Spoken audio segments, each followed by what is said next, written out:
मैं फिल्मों में काम करता हूँ, अलग अलग किरदार निभाता हूँ, अलग अलग जिंदगियों को जीता हूँ। लेकिन इस सब के बीच खुद की भी एक जिंदगी है, बतौर एक्टर नहीं, बतौर इंसान।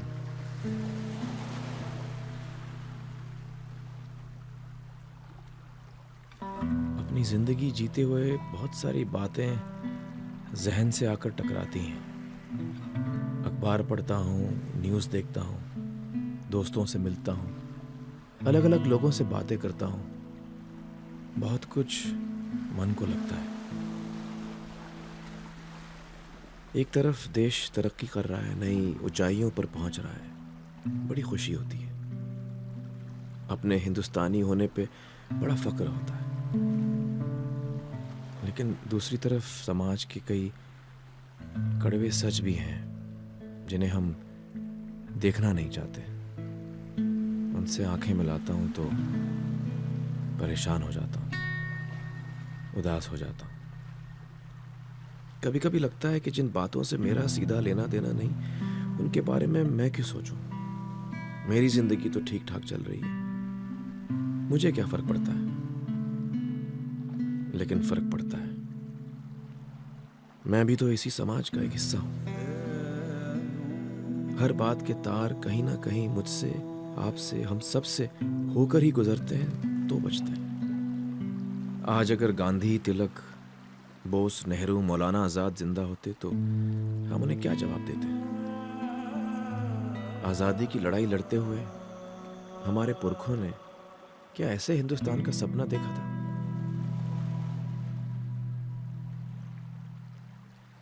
इसलिए आपके बीच आ रहा हूं। कुछ सुनना चाहता हूं, कुछ समझना चाहता हूं, कुछ कहना चाहता हूं। हर बात की तह तक पहुंचना चाहता हूं, हर सच को बाहर निकालना चाहता हूं। बस बात करना चाहता हूं उन मुद्दों पर जो हर हिंदुस्तानी की जिंदगी से आके टकराते हैं। किसी को दोष नहीं देना चाहता, किसी की बुराई नहीं करना चाहता, ना किसी को कटघरे में खड़ा करना चाहता हूं। नहीं, आखिर हमारी तकलीफों के जिम्मेदार हम में से एक ही कोई है, या फिर शायद हम सब हैं।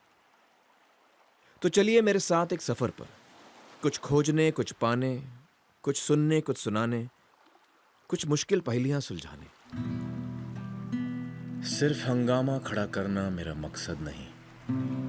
मेरी कोशिश है कि ये सूरत बदलनी चाहिए। मेरे सीने में नहीं तो तेरे सीने में सही हो कहीं भी आग, लेकिन आग जलनी चाहिए।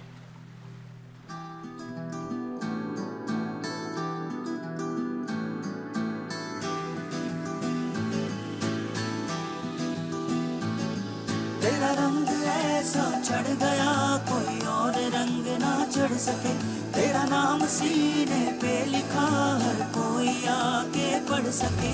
है जुनून है तेरे इश्क का, ये जुनून है रग रग में इश्क तेरा दौड़ता, ये भावना सा खून है। तूने ही सिखाया सच्चाइयों का मतलब, तेरे पास आके जाना मैंने जिंदगी का मकसद। सत्य में जयते, सच्चा है प्यार मेरा। सत्य में जयते, सत्य में जयते,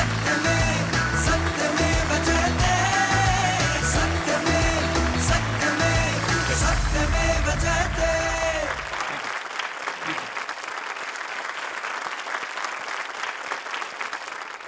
नमस्कार, आदाब, खुशामदीद, सत्यमेव जयते। मैं आमिर खान आप सभी का तहे दिल से इस शो पर स्वागत करता हूं। दोस्तों, मैं अक्सर लोगों से पूछता हूं कि आपकी जिंदगी में सबसे खास इंसान कौन है, तो ज्यादातर क्या जवाब आता है? मां। और सही भी है। हर मजहब में मां का दर्जा भगवान के दर्जे के बराबर होता है। यहां हिंदुस्तान में हम कितनी देवियों को मां के रूप में पूजते हैं। मां दुर्गा, मां सरस्वती, मां लक्ष्मी, माता वैष्णो देवी। और इस्लाम में भी कहा गया है कि अगर इस दुनिया में कहीं जन्नत है तो वो मां के पैरों के नीचे है। क्यों मां को जिंदगी में इतनी बड़ी अहमियत दी गई है? मां शब्द सुनते ही मन में इतने जज्बात क्यों उमड़ आते हैं? क्यों इतना खास होता है औलाद और मां का रिश्ता? अपने बचपन के बारे में सोचता हूं तो जवाब भी मिल जाता है। माँ बिना किसी शर्त, बिना किसी खुदगर्जी के हमें प्यार करती है। वो ना सिर्फ हमें इस दुनिया में लाती है बल्कि इस दुनिया में जीने लायक बनाती है। खुद गीले में सोकर हमें सूखे में सुलाती है, खुद न खाकर हमें खिलाती है, अपने सीने से लगाकर हमें बड़ा करती है। वाकई बहुत खास होती है माँ, बल्कि माँ के बगैर, औरत के बगैर ये दुनिया, ये इंसानियत ही आगे नहीं बढ़ सकती। लेकिन आज हम माँ के साथ कैसा सलूक कर रहे हैं, आइए एक माँ से मिलते हैं और जानते हैं।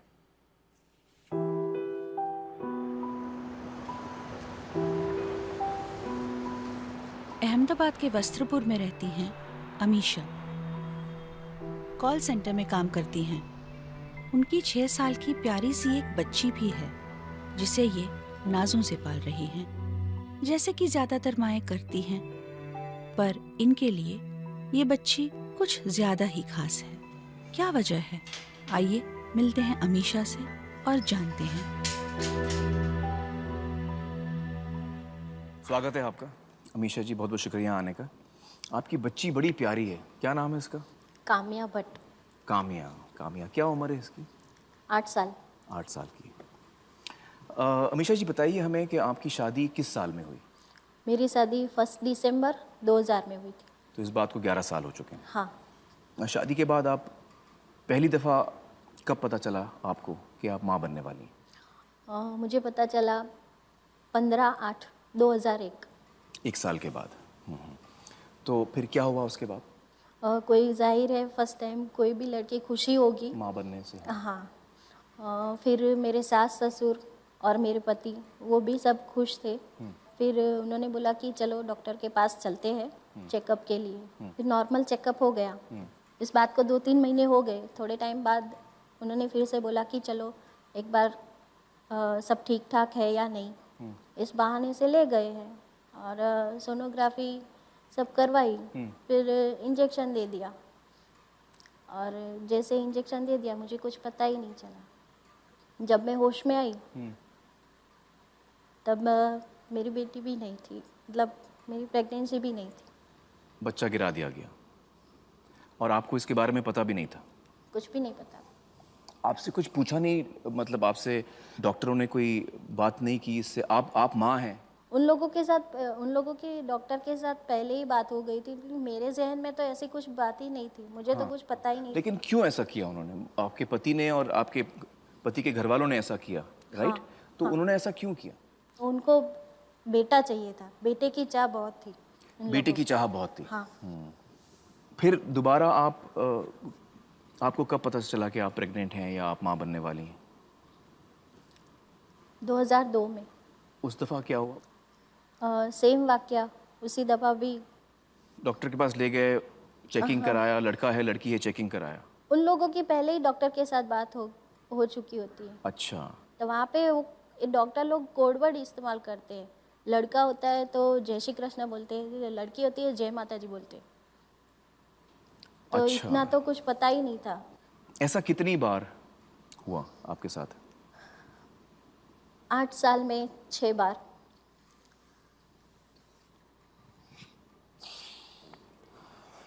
हर बार मुझे ऐसा लगता था कि हर बार मैं किसी का खून कर रही हूँ, मासूम का, जिसका कोई दोष नहीं है। आपने उनसे बात की कभी? आपके पेरेंट्स को नहीं। कभी बताया कि ऐसा हो रहा है? नहीं, मैंने नहीं बताया उन लोगों को। कोई भी लड़की होती है माँ बाप के लिए घर वापस आना कभी नहीं चाहती। कौन लड़की चाहेगी? और मेरे माँ बाप तो बहुत गरीब है, कोई भी लड़की होगी नहीं बताएगी। तो जब बच्ची हुई आप कैसे हुई आपको बच्ची, जब वो ऐसा करते थे? उस टाइम पे मेरी थोड़ी तबीयत लथड़ थी, तबीयत अच्छी नहीं थी। तो मैंने बोला मुझे मम्मी के वहाँ जाना है, थोड़े दिन मैं रुक के फिर वापस आ जाऊंगी। उस टाइम पे मैं मम्मी के वहाँ पे गई, फिर थोड़ा टाइम मैं वहीं रुक गई।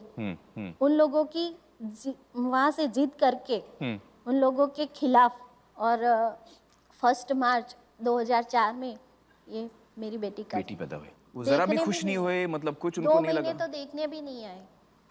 2 महीना देखना भी नहीं आए। फिर दुनियादारी और समाज के डर से आके लेके गए।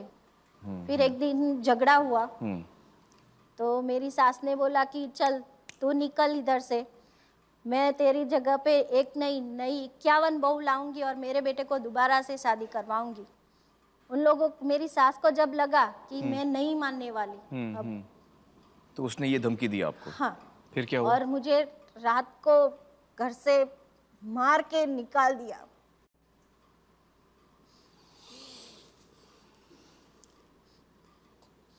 इतना ही नहीं, मेरी बेटी को ले लिया और बोले कि डाइवोर्स पेपर पे साइन करके दे और बेटी को ले जा ताकि दूसरी शादी कर सके।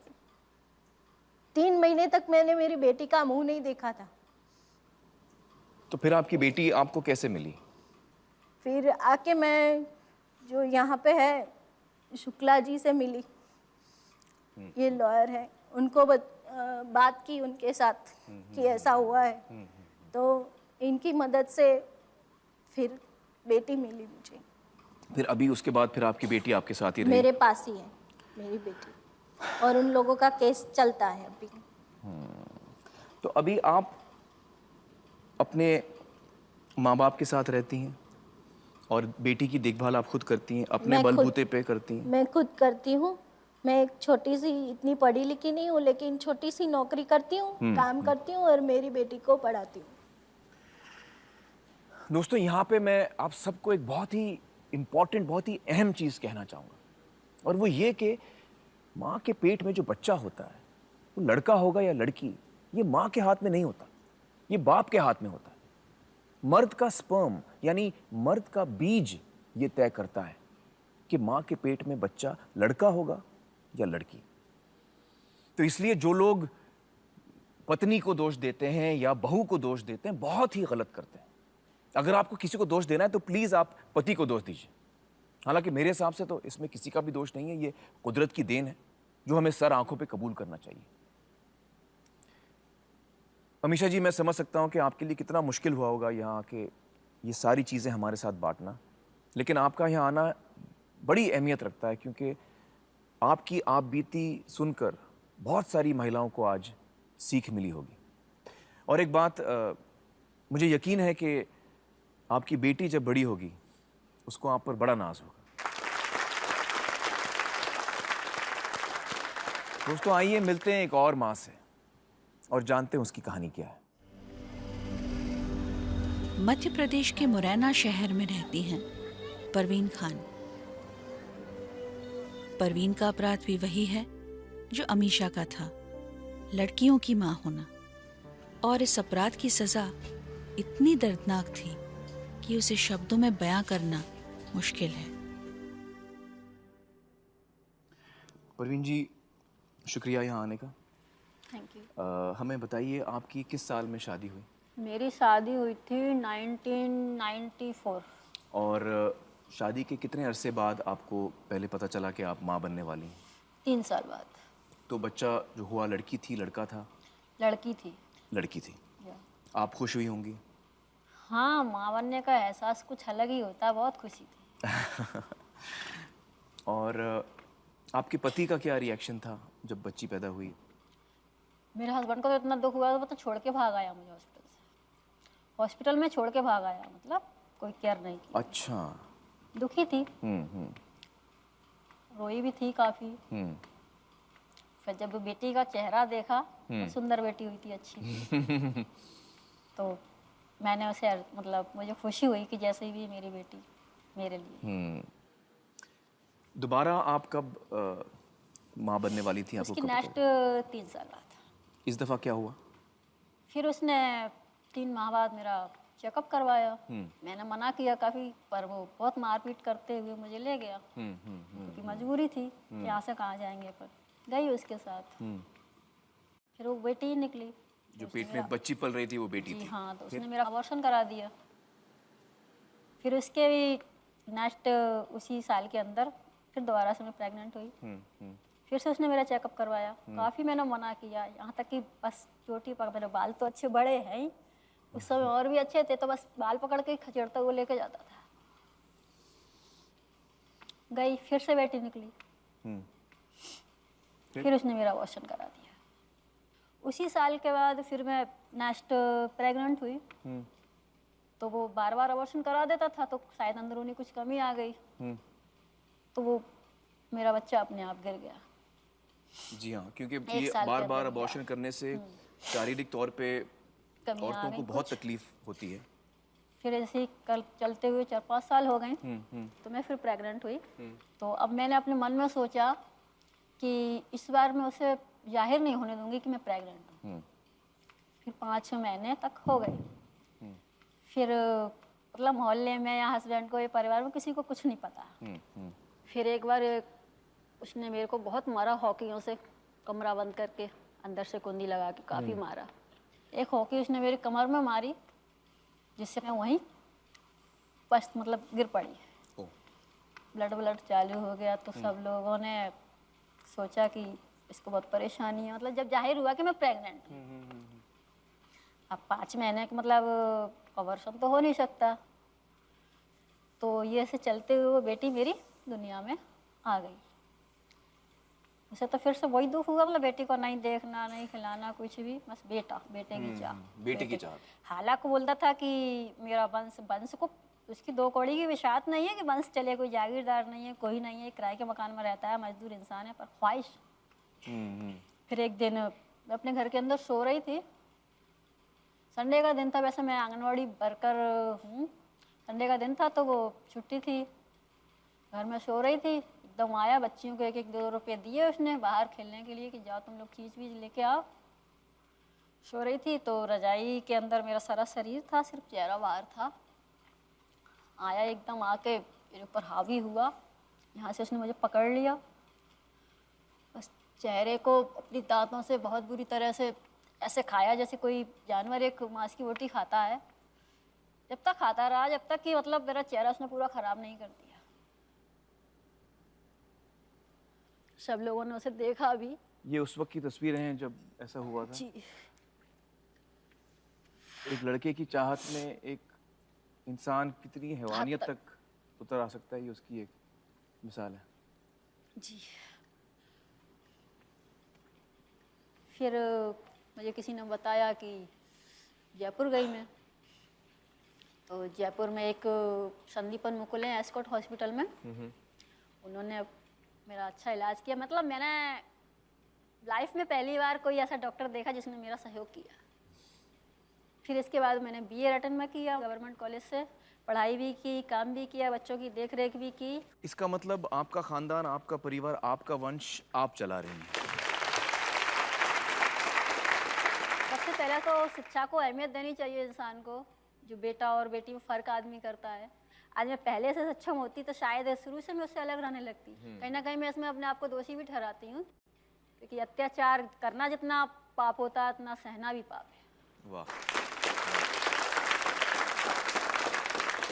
परवीन जी, आपने बहुत हिम्मत दिखाई और बहुत बहुत शुक्रिया, आप यहाँ आई, हमसे ये बातें आपने हमारे साथ बांटी और हमारी दुआएं आपके साथ हैं। परवीन जी, बहुत बहुत शुक्रिया आने। जाते जाते मैं एक शब्द कुछ अपने, जो भी मुझे आज इस चैनल पे इस प्रोग्राम में देख रहा है, उन सभी बहनों से मैं एक बात कहना चाहूँगी कि ज़िंदगी हमें बहुत कुछ सिखाती है, ज़िंदगी हमें बहुत कुछ सिखाती है, कभी हंसाती है तो कभी रुलाती है, पर जो हर हाल में खुश रहते हैं ज़िंदगी उनके आगे सर झुकाती है।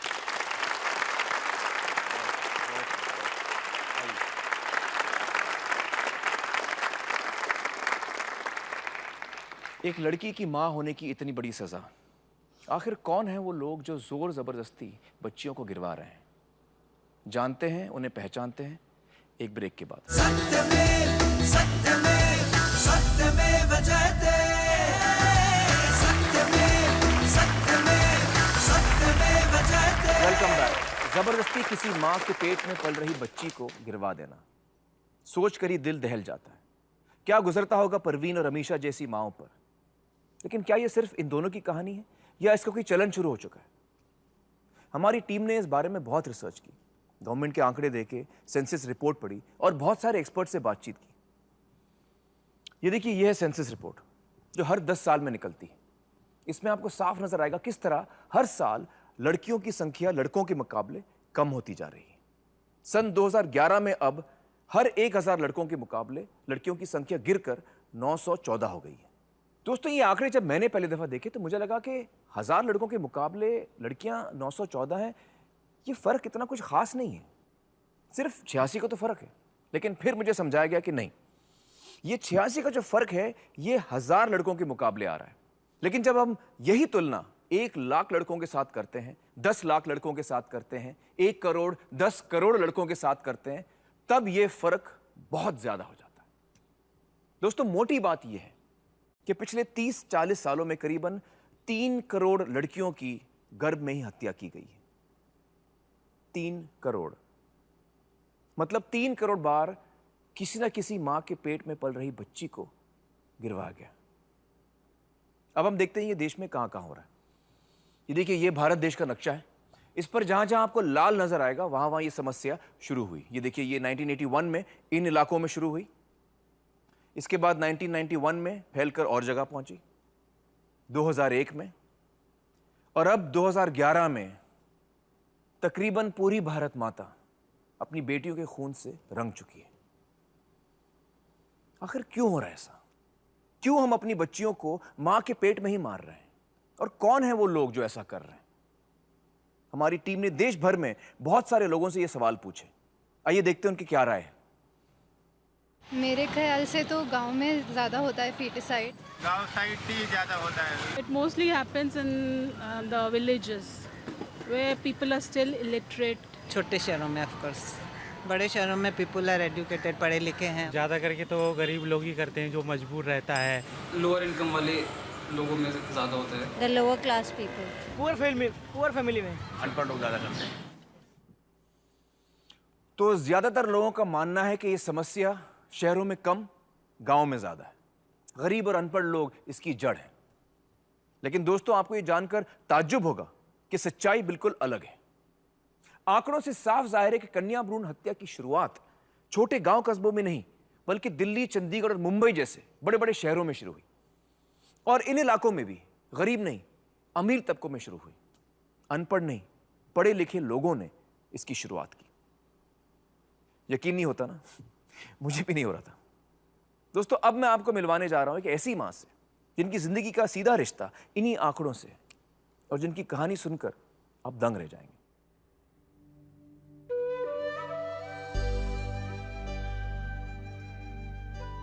राजधानी दिल्ली की एक पॉश कॉलोनी में रहती हैं मीतू खुराना। खुद डॉक्टर हैं, माता पिता भी डॉक्टर हैं। एक संपन्न परिवार में इनकी परवरिश हुई। मीतू के अनुसार जैसे ही वो प्रेग्नेंट हुई, ससुराल वालों ने उन पे लड़का है या लड़की पता लगाने के लिए अलग अलग तरीके से दबाव डालना शुरू कर दिया। जब मीतू ने अल्ट्रासाउंड टेस्ट करवाने से इनकार कर दिया, तो उन्होंने डॉक्टर्स के साथ साजिश करके किडनी स्कैन के बहाने सेक्स डिटर्मिनेशन टेस्ट करवाया। इसमें पता चला उनके पेट में जुड़वा बच्चियां हैं। इसके बाद मीतू के साथ जो हुआ वो बहुत ही आश्चर्यजनक था।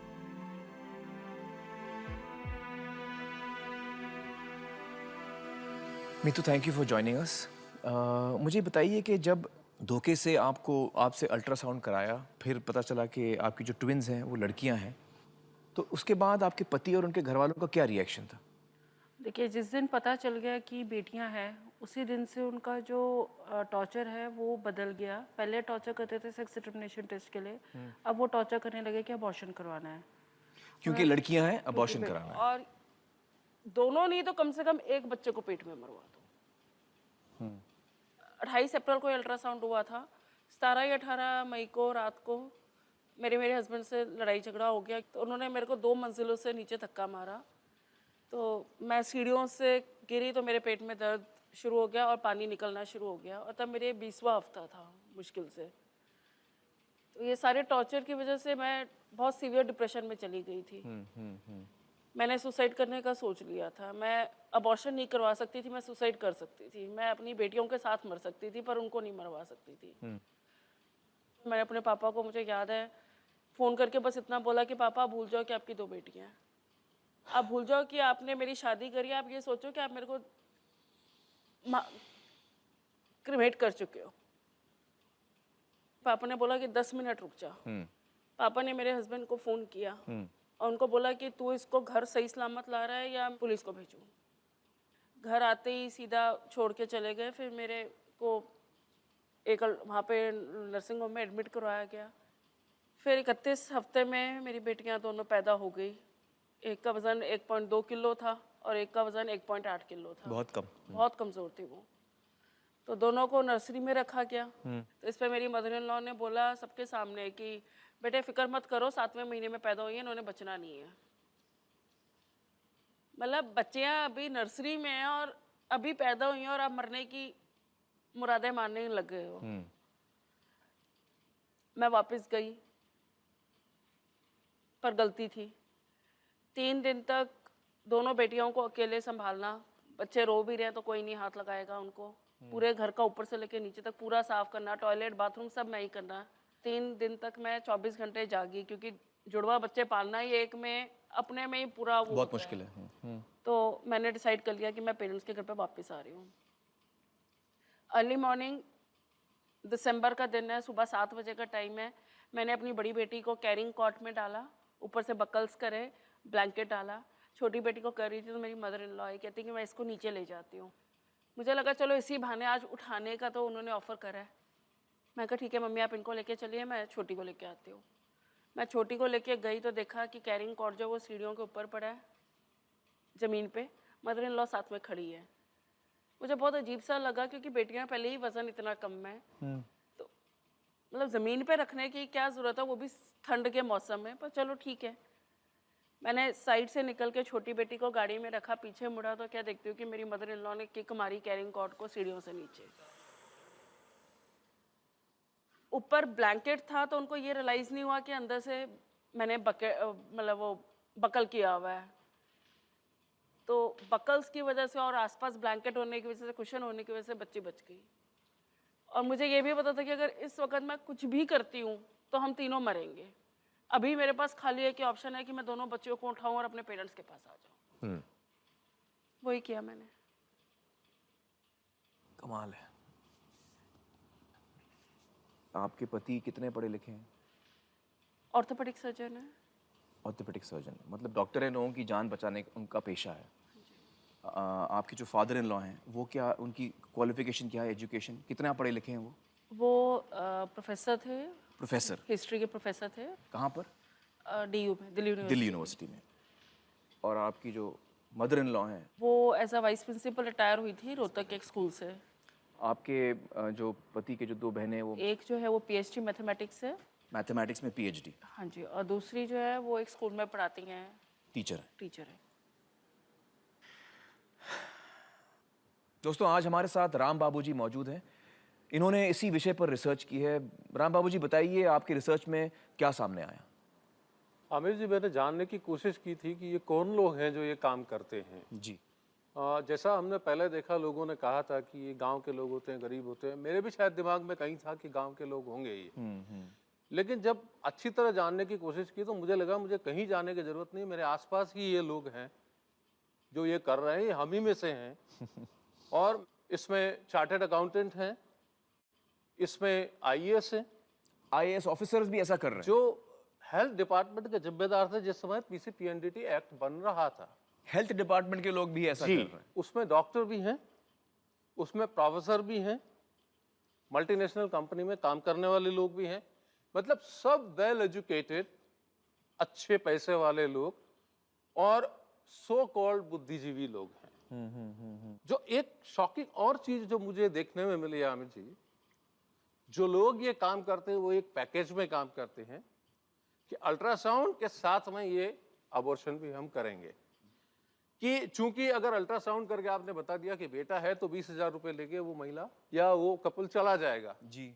वो गलत रिपोर्ट देते हैं कि आपकी बेटी है, साथ में अबॉर्शन भी करते हैं। ये एक नहीं कई केसेस हैं, ये एक शहर की बात नहीं है, कई शहरों की बात है। ये कहीं दूर जाने की जरूरत नहीं, हमारे आसपास ही ये लोग हैं जो कर रहे हैं। हम सभी लोग हैं और पढ़े लिखे लोग इसमें ज्यादातर। दोस्तों हमारे साथ आज शैली जी भी हैं, एक डॉक्टर हैं शैली जी। शैली जी बताइए आपका क्या अनुभव रहा है? राजस्थान का एक छोटा सा गांव है पिंडवाड़ा में। अभी मैं वहाँ पे 5 साल से प्रैक्टिस कर रही हूँ। वहाँ पे आपका अनुभव क्या रहा? मतलब अगर फीमेल फीटिसाइड को अगर हम इस बारे में बात करते हैं तो सबसे जो है कि आदिवासी जो लोग होते हैं कभी भी नहीं कहते कि आप हमें लड़का लड़की की जांच करो या कोई परेशान करते हैं। लड़की भी होती है तो वो भी बहुत खुश होते हैं। कितना कुछ सीखने को है हमें हमारे आदिवासी भाइयों से। दोस्तों, आज हमने शो पर मीतू जी और अमीशा जी की बातें सुनी। मैं आपको बता दूं कि इन दोनों के केसेस इस वक्त सब जुडिस हैं, कोर्ट में हैं, और हम ना ही कोई कोर्ट हैं या जज हैं जो कोई फैसला सुना सकते हैं। वो तो अदालत और जज ही करेंगे, और ना ही कोर्ट के काम में दखल अंदाजी देने का हमारा कोई इरादा है। हमें पूरा यकीन है कि मीतू जी और अमीशा जी को हमारी अदालतों में न्याय मिलेगा। यहाँ पर हम लेंगे एक छोटा सा ब्रेक पर जाने से पहले मैं आपको एक ख़ास क्लिप दिखाना चाहूँगा। ये क्लिप है भारती जी का। हमारी टीम देश भर में घूमी, बहुत सारे लोगों के इंटरव्यूज़ लिए, लेकिन इतनी सादगी से इन्होंने इतनी बड़ी बात कह डाली कि इन्होंने मेरा दिल जीत लिया। भारती जी, अगर आप ये प्रोग्राम देख रही हैं तो मेरी तरफ से सलाम कबूल कीजिए। आइए देखते हैं ये क्लिप।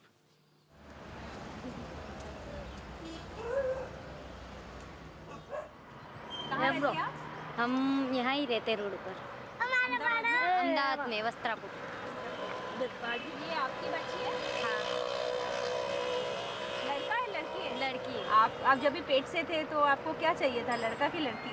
मुझे तो लड़की चाहिए थी, पर मेरे पति को लड़का चाहिए था। आपके पति ने ले लिया खुशी से? हाँ, ले लिया। अब तो खुश हो गए। खुश हो गए। आप जानते हैं कि लोग ऐसा जांच कराते हैं ना? हाँ। और फिर क्या करते हैं? लड़की रहेगा तो क्या करते हैं? लोग तो गिरा देते हैं, पर हम ऐसा पाप नहीं करेंगे। तो अभी अगले वाले में क्या चाहिए? जो भगवान देगा वो खुशी से। खुशी से।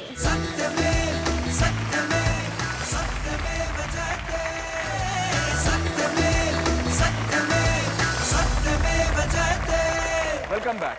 दोस्तों, बहुत सारे जुर्म हैं जो हम अकेले कर सकते हैं। मिसाल के तौर पे हमने किसी का बटुआ चोरी कर लिया या मोबाइल चोरी कर लिया। आजकल मोबाइल बड़े चोरी होते हैं। लेकिन एक जुर्म ऐसा है जो हम अकेले नहीं कर सकते, वो है कन्या भ्रूण हत्या। इस जुर्म में हमें एक साथी की जरूरत पड़ती है, और वो साथी होता है एक डॉक्टर। जी हाँ, एक डॉक्टर जो आमतौर पे लोगों की जान बचाता है। लिहाजा एक डॉक्टर से बात करना बहुत ज़रूरी है। मेरे साथ मौजूद हैं डॉक्टर पुनीत बेदी। बहुत बहुत शुक्रिया डॉक्टर साहब हमारे साथ जुड़ने का। मैं आपको बता दूं कि डॉक्टर बेदी बहुत ही मशहूर और जाने माने डॉक्टर हैं, गायनेकोलॉजिस्ट हैं। गायनेकोलॉजिस्ट वो डॉक्टर होता है जो बच्चा पैदा होने के दौरान माँ की मदद करता है, सहायता करता है। डॉक्टर साहब, सबसे पहले तो मुझे ये बताइए कि कन्या भ्रूण हत्या की जो ये समस्या है, उसकी शुरुआत कैसे हुई? ये 70s का ज़माना था, जब ये माना जाता था कि हमारे देश में जितनी प्रॉब्लम्स हैं, जो गरीबी है, जो कमियां हैं, वो इसलिए हैं कि हमारी बहुत ज़्यादा पॉपुलेशन है। अब ये सारी प्रॉब्लम गवर्नमेंट हॉस्पिटल से शुरू हुई।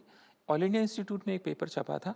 उन्होंने कहा कि ये तो लोग तो सिर्फ लड़का चाहते हैं, और लड़कियां तो ऐसी बिना बात पे पैदा हो रही हैं, जैसे हम गन्ने में से चीनी निकालते हैं, मोलासेस कोई साइड जैसे बाई प्रोडक्ट निकलता है।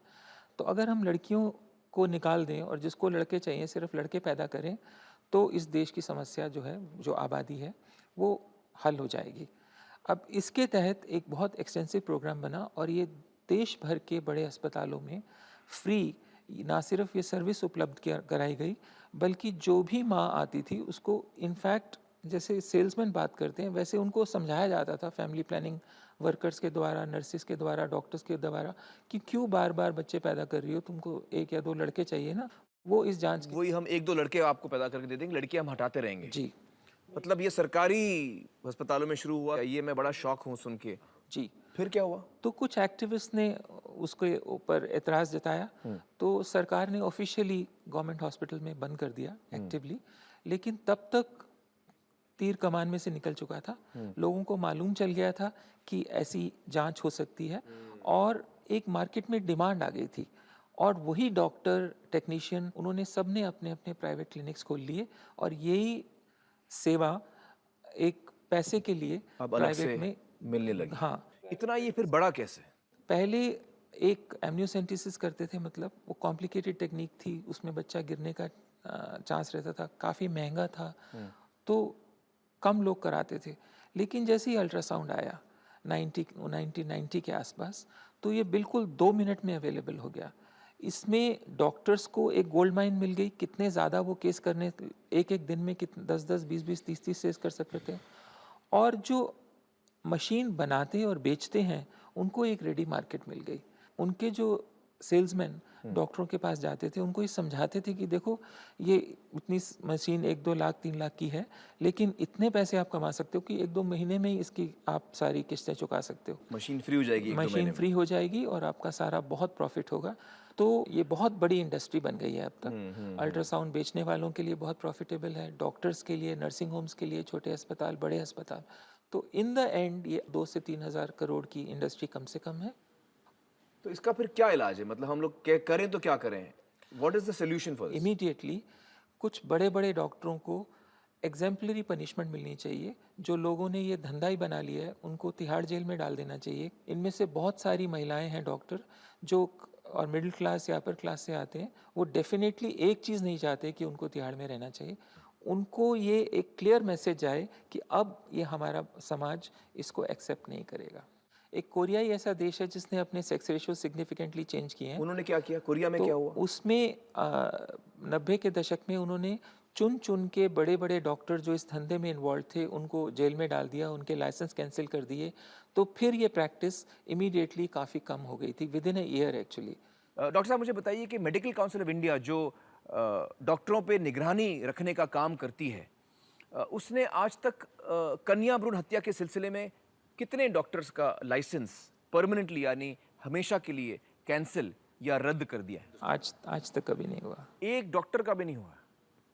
तो मतलब एक तरह से हमने समाज ने जैसे इसकी छूट दे रखी है और कन्या भ्रूण हत्या को हम जुर्म ही नहीं मानते। एक्सक्यूज मी, हाँ, मैं अमीर जी कुछ कहना चाहूँगा। जी, अमीषा जी के लॉयर हैं आप। हाँ, मेरा नाम डॉक्टर राजेंद्र शुक्ला, मैं एडवोकेट हूँ। जी। जब अमीषा के सास ससुर को और पति को जेल में डाला गया तो उनकी जमानत की सुनवाई हो रही थी। जी। जज साहब ने पहला विधान ऐसा किया कि कुल दीपक तो हर एक को चाहिए।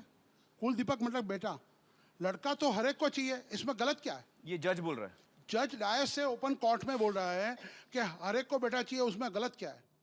दूसरी बात, उसने PSI मतलब पुलिस सब इंस्पेक्टर को पब्लिकली डांटा कि इनको जो सासू है, ससुर है और इसकी पति जी है, उसको पकड़ने की जल्दी क्या थी? तीसरी बात, वो जज खुद ऐसा बोला कि ये कानून मैं खुद नहीं पढ़ा हूं, मैं जानता नहीं, तू कैसे जानता है? सीधा क्लाइमेक्स। अब क्या उम्मीद रखेंगे इनसे? देखिए, साफ जाहिर है कि इस गुनाह को हम इतना संगीन नहीं मान रहे हैं। कन्या भ्रूण हत्या का मामला लोगों के सामने आए और डॉक्टर्स का पर्दाफाश हो, इसलिए 2 पत्रकारों ने एक बहुत बड़ी कोशिश की। आइए उनकी कोशिश पर एक नजर डालते हैं। कन्या भ्रूण हत्या सभ्य समाज का एक काला सच।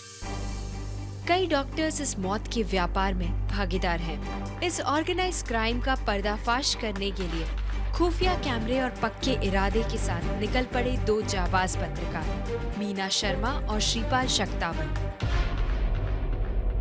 और जो सच सामने आया वो दिल दहला देने वाला था। डॉक्टर्स पैसों की खातिर कोक में ही लड़कियों की हत्या करने को तैयार थे, जिनकी करतूत खुफिया कैमरे में कैद कर ली गई। 13,000 किलोमीटर का सफर तय करके हिंदुस्तान के 40 शहरों के 140 डॉक्टर्स पर किया गया ये स्टिंग ऑपरेशन नेशनल टेलीविजन पर भी दिखाया गया। जान को जोखिम में डालकर किया गया ये स्टिंग ऑपरेशन क्या कन्या भ्रूण हत्या के गैर कानूनी सिलसिले को रोक पाया?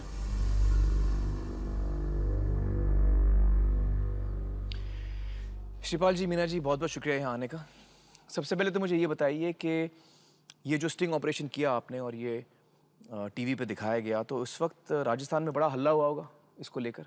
अमीर जी, राजस्थान ही नहीं पूरे देश में हल्ला मचा इसको लेकर। पहली बार लोगों को लगा कि एक बहुत गंभीर मुद्दा है जिस तरह से लड़कियों का कत्ल किया जा रहा है। और इतने सारे डॉक्टर्स के चेहरे सामने आए जो ऐसा कर रहे हैं। 100 से ज्यादा डॉक्टर्स आपने कैमरे पे पकड़े, और उनका क्या हुआ?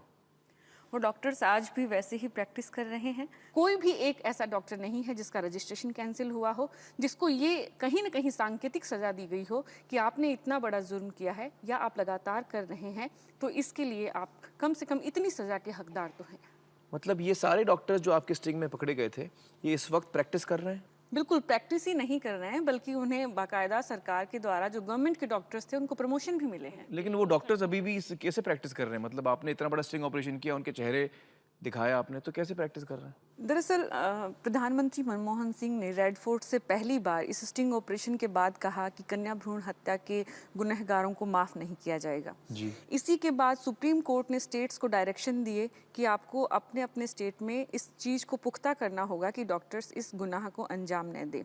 इसी स्टिंग ऑपरेशन के बाद प्रेसिडेंट प्रतिभा पाटिल ओथ लेती हैं और ओथ सेरेमनी में कहती हैं कि ऐसे डॉक्टर्स को माफ़ नहीं किया जाएगा जी। लेकिन ऐसे ही डॉक्टर्स को जब खुलेआम छोड़ दिया जाता है तो सोचना पड़ता है, क्योंकि जब तस्वीरों में साफ दिख रहा था, वीडियो फुटेज में साफ दिख रहा था कि जिस तरह के स्टेटमेंट्स आए थे, अगर इसको अबॉर्ट करेंगे तो बच्ची जिंदा निकलेगी लेकिन जिंदा रहेगी नहीं मरे तो कोई दिक्कत नहीं, यमुना में फेंक देना, थैले में डालना, यमुना में रिक्शा में बैठ के जाना, यमुना में फेंक देना।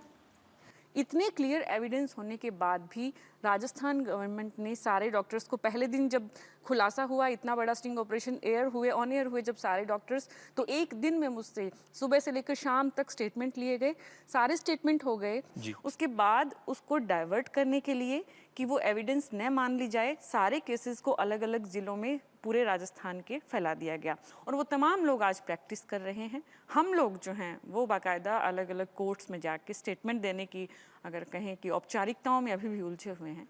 तो ये सारे केसेस एक्चुअली एक मुद्दे से जुड़े हुए हैं और आपके स्टिंग ऑपरेशन की वजह से ये सारे मुद्दे खड़े हुए, लेकिन ये हर अलग अलग कोर्ट्स में सुनवाई हो रही है इनकी, तो आपको अलग अलग कोर्ट्स में जाना पड़ रहा है। मजेदार बात ये कि अरेस्ट वारंट आ जाते हैं कई बार, आपके खिलाफ अरेस्ट वारंट आ जाते हैं? कई बार आ चुके हैं। कई बार हमें लगता है कि क्या हमने कोई गुनाह किया, क्योंकि हम उनकी जगह पर जाकर उनके खिलाफ बयान दे रहे हैं, वहां पर हमें ये लगता है कि कहीं गुनाह हमने कर लिया हो। पर आप खुद अंदाज लगा सकते हैं ये क्लिप देख करके कि गुनाह किसने किया। हम आइए चलिए देखते हैं क्लिप। 4 मंथ से क्लियर पता लग जाता है। उन्होंने इतना बड़ा बच्चा है तो जिंदा बच्चा निकलेगा, तो पेट भी इतना बड़ा लग रहा है, तो इतना बड़ा बच्चा है, जिंदा बच्चा निकलेगा। आजकल क्या बैन लगा हुआ है ना, और ये भी हमें तो इस तरह करके भर्ती करना पड़ेगा कि बच्चा खराब। अच्छा मैम, लड़की जिंदा निकलेगी लेकिन वो तो चली जाएगी, कहीं भी डाल देना, ये शमशान वगैरह में तो भी साथ में होगा ना आदमी, जैसे गाड़ते हैं बच्चों को गाड़ दिया ना, इधर उधर तो फेंक नहीं सकते। आप दोनों को एक साथ दिन होंगे कि अलग अलग? नहीं अलग पूरा स्टाफ सभी इंक्लूड है। अच्छा 2000 में? कमाल है, बड़े दुख की बात है। मुझे बताइए कि ये स्टिंग ऑपरेशन आपने कब किया, ये कितने साल हो गए इसको? 7 साल हो चुके हैं। 7 साल हो गए और अभी तक आप कोर्ट के चक्कर ही लगा रहे हैं, मतलब कोर्ट्स में ही घूम रही है बात। मुझे लगता है कि हमें इसके बारे में कुछ करना चाहिए। मेरा ये सुझाव है कि हम राजस्थान सरकार को, चीफ मिनिस्टर को राजस्थान के एक पत्र लिखें और उनसे दरख्वास्त करें कि ये सारे केसेस वो एक फास्ट ट्रैक कोर्ट में ले आएं और जल्द से जल्द इस मामले का फैसला हो। डॉक्टर्स मुजरिम है या नहीं, खैर इस बात का फैसला तो कोर्ट ही करेगा, जजेस ही करेंगे, पर कम से कम इतना तो हो ही सकता है कि एक फास्ट ट्रैक कोर्ट बने और इन केसेस का फैसला जल्द से जल्द हो। ये चिट्ठी मैं लिखूंगा और समर्थन आप सब देंगे और मुझे यकीन है कि अगर हम सब मिल के कोशिश करेंगे तो ये काम जरूर होगा। और इसके लिए आपको क्या करना है, हम कैसे आगे बढ़ेंगे, इस सब के बारे में मैं आपको शो के आखिर में बताऊंगा। शक्तावत जी, मीना जी, आपने देश के लिए बहुत बड़ा काम किया है, मैं आपके साथ हूं और मुझे यकीन है कि देश की जनता भी आपके साथ है। इस देश को आप जैसे बहादुर पत्रकारों की बहुत ज़रूरत है। बहुत बहुत शुक्रिया हमारे साथ बातचीत करने का। दोस्तों, यहाँ पर लेते हैं एक छोटा सा ब्रेक और जल्दी हाजिर होते हैं।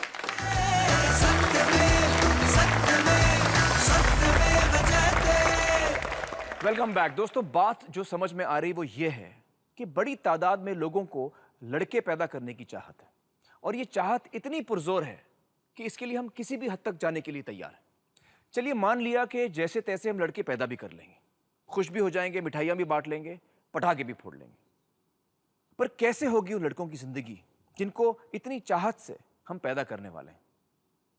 मैं अब आपको 3G लिंक के जरिए ले चल रहा हूं हरियाणा के कुरुक्षेत्र, जहां कुछ लड़के हमारा इंतजार कर रहे हैं और इन लड़कों की एक खास परेशानी है। नमस्कार भाइयों, कैसे हैं आप लोग? सलाम। बहुत बहुत शुक्रिया हमारे साथ जुड़ने का। मुझे बताइए कि आप में से कितनों की उम्र शादी के लायक हो चुकी है? हाँ, मतलब काफी आप में से हैं जो उस उम्र के हो गए। अब मुझे ये बताइए कि आप में से कितनों की शादी हो चुकी है? किसी की भी नहीं हुई है? क्यों? रंडे का टोल है जी। तो क्या चीज? रंडविया का टोल है सारा। तो क्या बात है, आप लोगों की शादी क्यों नहीं हो रही है? ऐसी क्या बात है? लड़कियां नहीं मिलती खान साहब, शादी कैसे होगी? लड़कियों को क्या हो गया, क्यों नहीं मिलती लड़की? उनकी हत्या करा दी जाती है, लेकिन जांच करवा के अल्ट्रासाउंड करवा के तो उनको मार दिया जाता है, और जो लड़का होता है उनको रख लिया जाता है। इसलिए लड़कियां कम है और लड़कों को शादी के लिए मिलती नहीं। जी जी जी जी। खान साहब क्वेश्चन एक करना था आपसे। हाँ हाँ बोलिए, क्या बात है? मैं पूछ रहा था भी हम 35 से ऊपर हो गए, क्या आप कुछ कर सकते हैं हमारे लिए? बड़ी मेहरबानी हो गया। अभी देखिए, मैं भैया आपके लिए क्या करूं? आपके लिए मैं सिर्फ ऊपर वाले से दुआ कर सकता हूं, और क्या कर सकता हूं? सर सलमान को भी क्या लड़की नहीं मिल रही क्या? नहीं खान साहब हमारे पास भेज दो सलमान साहब को, हमारे कप्तान बन सकते हैं वो। देखिए, सलमान साहब की दिक्कत कुछ और ही है। दरअसल उनके इर्द गिर्द इतनी लड़कियां घूमते रहती हैं कि वो चुन नहीं पाते कि मैं किससे शादी करूं। तो उनका मसला कुछ और है, आपका जैसा नहीं है। चलिए, बहुत बहुत शुक्रिया हमारे साथ बातचीत करने का। Thank you so much. लीजिए, बात साफ हो गई। इतनी चाहत से जिन लड़कों को हमने पैदा किया था, अब उनके लिए लड़कियां नहीं मिल रही। अब जब लड़के और लड़कियों की तादाद में इतना बड़ा फर्क होगा, तो जाहिर है बहुत सारे लड़के ऐसे भी होंगे जिनको अपना जीवन साथी नहीं मिलेगा। कितनों को? आने वाले 10 सालों में करीबन 2 करोड़ लड़कों को। और जब ऐसा होगा तो शादी का एक बाजार सा खुल जाएगा। खरीदने वाले होंगे, बेचने वाले होंगे, बिचौलिए होंगे, दलाल होंगे, बोली लगेगी, भाव तोल होगा, पैसा लिया दिया जाएगा, एक इंसान को खरीदा और बेचा जाएगा। और जब एक लड़की को खरीदने बेचने का चलन खुलेआम समाज में शुरू हो जाएगा, तो उसके साथ जुड़े कितने जुर्म शुरू हो जाएंगे, आप अंदाजा भी नहीं लगा सकते। कुछ ज्यादा ही बोल रहा हूं ना मैं? शायद आपको कुछ ज्यादा ही डरा रहा हूं, लेकिन अब मैं आपको सबसे डरावनी बात बोलने जा रहा हूं। वो वक्त आने वाला नहीं, वो वक्त आएगा नहीं, वो वक्त आ चुका है। हमारे साथ इस वक्त मौजूद हैं वीरेंद्र विद्रोही जी, जो अलवर राजस्थान से आए हुए हैं। और वीरेंद्र जी बहुत सारे सामाजिक विषयों के साथ जुड़े हुए हैं। बताइए, आपके इलाके में क्या हालात हैं? मैं राजस्थान के अलवर जिले में रहता हूं, जो दिल्ली के बहुत पास है। और एक साल में लगभग 15,000 औरतें बिहार, झारखंड, छत्तीसगढ़, उड़ीसा, बंगाल, आंध्र प्रदेश से खरीद कर लाई जाती हैं शादी के नाम पर। मतलब आपके डिस्ट्रिक्ट में, अलवर में, साल में 15,000 लड़कियां खरीदी जाती हैं? जी हाँ। ये बहुत बड़ी संख्या है। ये बड़ी संख्या नहीं है, ये 15,000 हमको लग रहा है छोटी संख्या। 1900 गाँव हैं, हर गांव के अंदर, जैसे आपने कुरुक्षेत्र के नौजवान दिखाए हैं, इनकी फौज है जिनकी शादी नहीं हुई है। और अब ये लोग वहाँ जाते हैं बिहार में, वहाँ के गरीब परिवारों की लड़कियाँ खरीद के लाते हैं, उनमें से शादी करते हैं। हो सकता है बहुत सारी लड़कियाँ शादी करके रहें, और बहुत सारी लड़कियाँ दोबारा भी बेची जाती हैं। ये मानव तस्करी राजस्थान में सबसे ज़्यादा होने लगी है, और अखबारों में अब छपने भी लगी है। दोस्तों, हमारे साथ इस वक्त भीलवाड़ा से भी कुछ महिलाएं आई हैं। बताइए, आपके यहाँ क्या क्या हालात हैं? मैं भीलवाड़ा से हूँ, जैन कम्युनिटी से बिलोंग करती हूँ। और ऐसी स्थिति जो आ रही है, उसके अंदर लड़कियाँ दूसरे प्रांत से लाई जा रही, जैसे कर्नाटका है, बेलगांव है, वहाँ से लाई जा रही है। इवन मेरी कज़न फैमिली में भी एक लड़की वहाँ से लाई गई है। तो मतलब ये जो मैं बता रहा था थोड़ी देर पहले कि खरीदना बेचना लड़कियों का शादी के लिए, ये एक्चुअली शुरू हो चुका है। जी हाँ। दोस्तों, हमारे साथ करमिंदर कौर जी भी हैं, जो हरियाणा सरकार में प्रोटेक्शन ऑफिसर हैं। करमिंदर जी, बताइए, इस सब का असर महिलाओं पर क्या हो रहा है? जब ये महिलाओं को खरीदने और बेचने का दौर शुरू हुआ, तो महिलाओं की सामाजिक स्थिति और ज्यादा नीचे चली गई। पहले से ही वो विक्टिम थी, शिकार थी सामाजिक भेदभाव की। अब उनके ऊपर जो खरीदी हुई महिलाएं हैं, उनका हर तरह का शोषण होता है। उनको घर में शादी के नाम पे लाया जाता है, लेकिन अगर घर में 4 मर्द कुंवारे हैं तो चारों उनका शारीरिक शोषण करते हैं। और फिर जैसे कि इन्होंने बताया, बार बार खरीद बेच भी करते हैं। और उनका कोई मान सम्मान तो है ही नहीं, उन्हें कभी भी घर से निकाला जा सकता है। उनके बच्चों को भी वो रिगार्ड नहीं मिल रहा है जो एक फैमिली के अंदर मिलता है। दूसरा इसका असर ये है कि जो स्थानीय महिलाएं हैं, खास तौर पे जब वो अपने अधिकारों के लिए संघर्ष करती हैं और वो वायलेंस का विरोध करती हैं, तो उन्हें कहा जाता है कि तुम्हारी औकात क्या है, 10-10 हज़ार रुपए में हम कई महिलाएं ला सकते हैं। तो उन महिलाओं को एक बहुत बड़े चैलेंज का सामना करना पड़ रहा है और वो अपने अस्तित्व के ऊपर भी बहुत बड़ा खतरा महसूस कर रही हैं।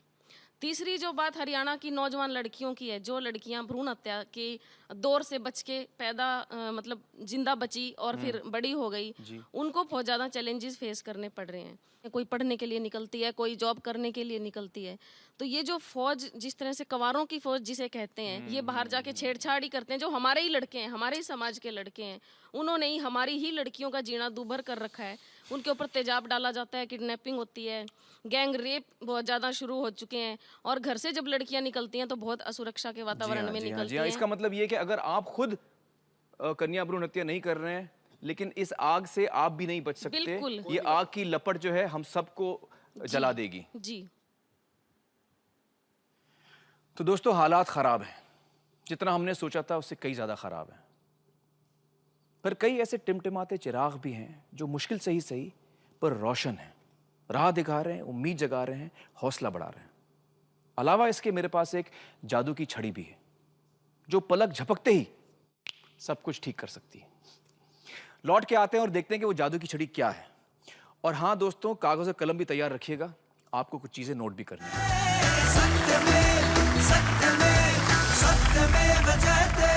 Welcome back. तो दोस्तों, समस्या क्या है ये तो हमने देख भी लिया, समझ भी लिया, लेकिन इलाज कैसे करें? मेरा इरादा सिर्फ आपको मर्ज दिखाने का नहीं है। मेरी चाहत की बुनियाद बदलाव में है। और खुशखबरी यह है कि बदलाव ना सिर्फ आ सकता है, बल्कि बदलाव की एक ऐसी मिसाल हमारे सामने मौजूद भी है, जिसे हम देख सकते हैं, जिससे हम सीख सकते हैं और जिसे हम पूरे देश में दोहरा सकते हैं। अब मैं आपको ले चल रहा हूं नवा शहर, पंजाब का एक डिस्ट्रिक्ट जहां पर 1000 लड़कों के मुकाबले लड़कियों की संख्या गिरकर 775 हो चुकी थी। जन्म तो पहला माए मैनू क्यों रे कत्ल करा। वो समय भयानक था। नवा शहर पर काले बादल छाए हुए थे। यहाँ लड़कियों की संख्या बहुत कम हो चुकी थी।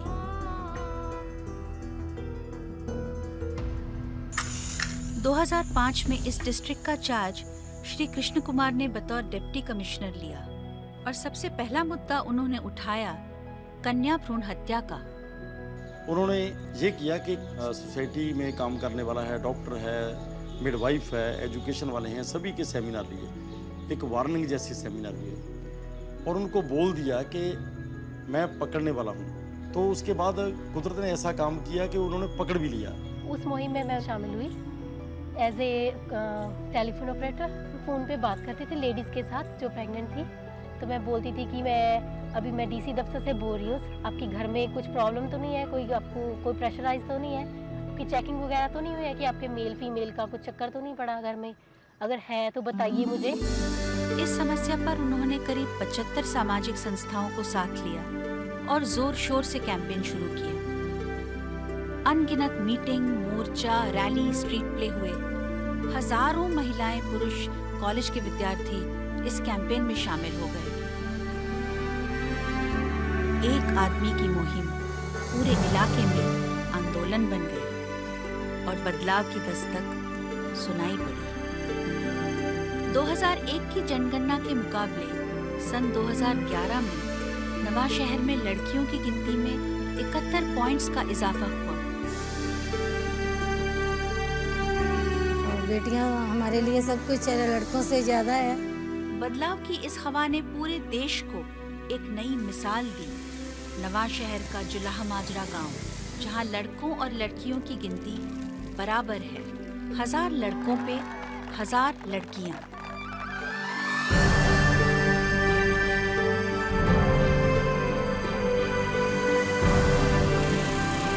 कुछ लोग ऐसे होते हैं जिसको अच्छा नहीं लगता, तो उन्होंने बोला कि जे आपका प्रचार ज़्यादा है तो आपने तो सिर्फ 2000 लड़की बचाई। तो हमको बोला कि एक लड़की बचाना बहुत है, एक लड़की को बचाना बहुत है, 2000 तो बहुत ज़्यादा।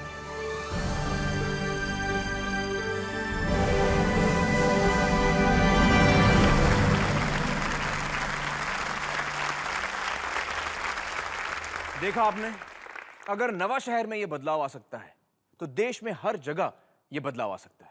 बस हमें फैसला करने की देर है। दोस्तों, एक बार फिर तालियों से सलाम करते हैं किशन कुमार जी को और नवाशहर के लोगों को।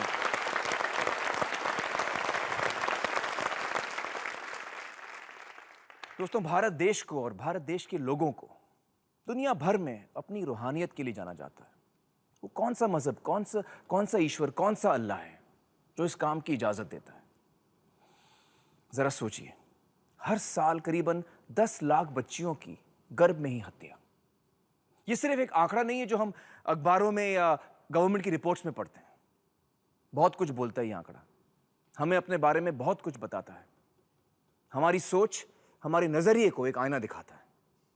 ये देश जिसकी संस्कृति, जिसकी तहजीब पर हमें इतना नाज है, उस देश के गौरव, उसकी इज्जत और उसकी जनता के चाल चलन पर सवाल उठाता है।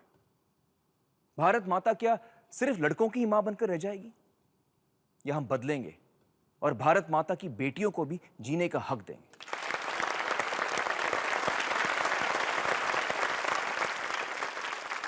और वो जादू की छड़ी क्या है जिसके बारे में मैं बात कर रहा था? वो जादू की छड़ी है मैं और आप। हर वो इंसान जो इस वक्त यहां ऑडियंस में बैठा है, हर वो इंसान जो इस वक्त टीवी के सामने ये प्रोग्राम देख रहा है, अगर हम लोग तय कर लें कि हम ऐसा नहीं करेंगे तो ऐसा नहीं होगा। सरकार, कानून, पुलिस अपना काम करते रहेगी, लेकिन असली ताकत अगर कहीं है तो वो आपकी और मेरी सोच में, और खास तौर से इस देश के नौजवानों में।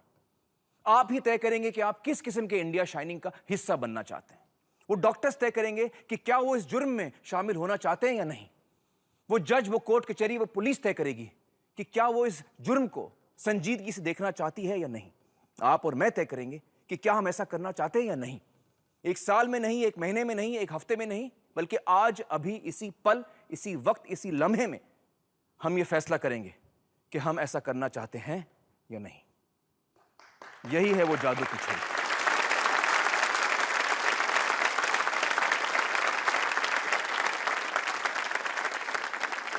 दोस्तों, सत्यमेव जयते के जरिए हमारी चाहत है बदलाव का एक हिस्सा बनने की। हम चाहते हैं आपका साथ लेना, आपका साथ देना। आपको याद होगा, मैंने आपसे कहा था कि मैं राजस्थान सरकार को एक अर्जी भेजूंगा, एक दरख्वास्त भेजूंगा। वो अर्जी ये होगी कि राजस्थान सरकार मीना जी और शक्तावत जी के स्टिंग ऑपरेशन से जुड़े सारे केसेस के लिए एक फास्ट ट्रैक कोर्ट बनाए, ताकि उन सारे केसेस की सुनवाई जल्द से जल्द हो और एक ही कोर्ट में हो। ये चिट्ठी मैं लिखूंगा और समर्थन आप देंगे। तो मेरा आपसे ये सवाल है, देश से ये सवाल है कि क्या आप चाहते हैं कि राजस्थान सरकार मीना जी और शक्तावत जी के स्टिंग ऑपरेशन से जुड़े सारे केसेस के लिए एक फास्ट ट्रैक कोर्ट बनाए? अगर आपका जवाब हाँ है तो अपने मोबाइल फोन पर वाई टाइप करिए और इस नंबर पर भेजिए 57822711। अगर आपका जवाब ना है तो एन टाइप करके इसी नंबर पर भेजिए। इस एसएमएस को भेजने का खर्च सिर्फ ₹1 है।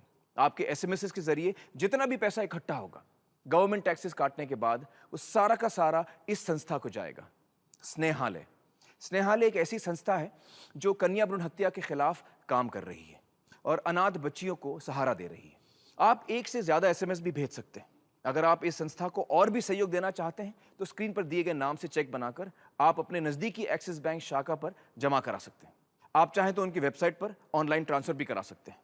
इस सब के बारे में अधिक जानकारी आपको एक्सिस बैंक की हर शाखा पर मिलेगी।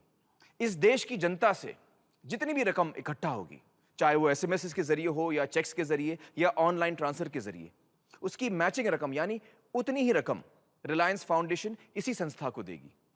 रिलायंस फाउंडेशन सत्यमेव जयते की फिलैंथ्रोपी पार्टनर यानी जन कल्याण सहयोगी है। अगर आप चाहें तो आप मेरे सवाल का जवाब हमारी वेबसाइट पर भी आकर दे सकते हैं। हमारी वेबसाइट है www.satyamevjayate.in। मेरे सवाल का जवाब आप चिट्ठी लिखकर भी दे सकते हैं। हमारा पता इस वक्त आपके स्क्रीन पर है। मैं चाहूंगा कि ज्यादा से ज्यादा लोग इस बात को समर्थन दें, ताकि जब मैं राजस्थान सरकार को अर्जी भेजूं तो उसके साथ देश भर के लोगों का साथ हो, देश भर के लोगों का समर्थन हो। हमारी वेबसाइट www.satyamevjayate.in पर आइए और आज के प्रोग्राम के बारे में आपके क्या विचार हैं हमें बताइए। मैं आपको बताता हूं कि हमारे वेबसाइट पर आप वीडियो मैसेज भी छोड़ सकते हैं, ताकि ना सिर्फ मैं आपके ख्याल और विचार जान सकूं, पर आपका चेहरा भी देख सकूं। मुझे आपकी बातें सुनने का इंतजार रहेगा। दोस्तों, जाने से पहले उन सारी माओं को सलाम जिन्होंने सारी मुश्किलात के बावजूद अपनी बेटियों को जिंदगी दी, उनके मातृत्व को, उनकी हिम्मत, उनके जज्बे, उनके मां होने को सलाम।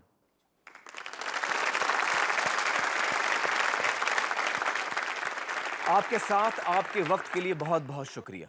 अपनी इस मुलाकात के सिलसिले को आगे बढ़ाएंगे अगले हफ्ते एक नए सरोकार, एक नए टॉपिक, एक नए मुद्दे के साथ। तब तक सजग रहें, सचेत रहें और कमर कस लें, क्योंकि आप ही हैं जो इस देश के भविष्य को बदलने की ताकत रखते हैं। जय हिंद, सत्यमेव जयते। दोस्तों, राम संपत और स्वानंद किरकिरे।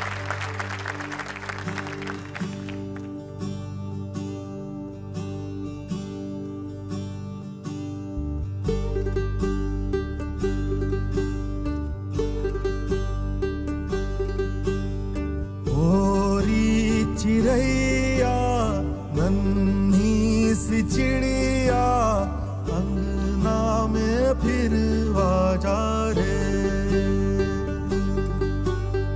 होरी चिड़ैया नन्ही सी चिड़िया अंगना में फिर आजा रे, अंधियारा है घना और लहू से सना, किरणों के तिनके अंबर से चुनके अंगना में फिर आजा रे,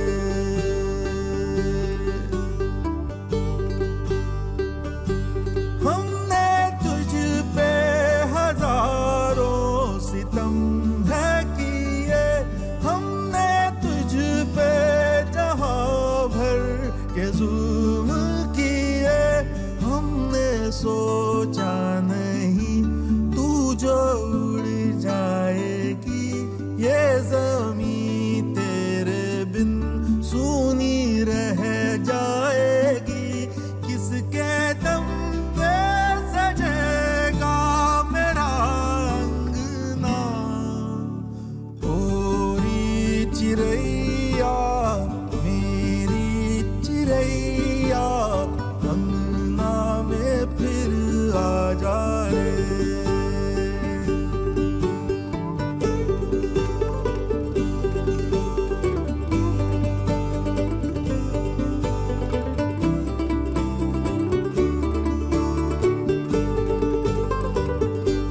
तेरे पंखों में सारे सितारे जड़ूं, तेरी चूनर धनक सतरंगी बुनूं, तेरे काजल में मैं काली रहना भरूं, तेरी मेहंदी में मैं कच्ची धूप मलूं, तेरे नैनों सजा दूं नया सपना, ओरी चिड़ैया मेरी चिड़ैया अंगना में फिर आजा रे, ओरी चिड़ैया नन्ही सी चिड़िया अंगना में फिर आजा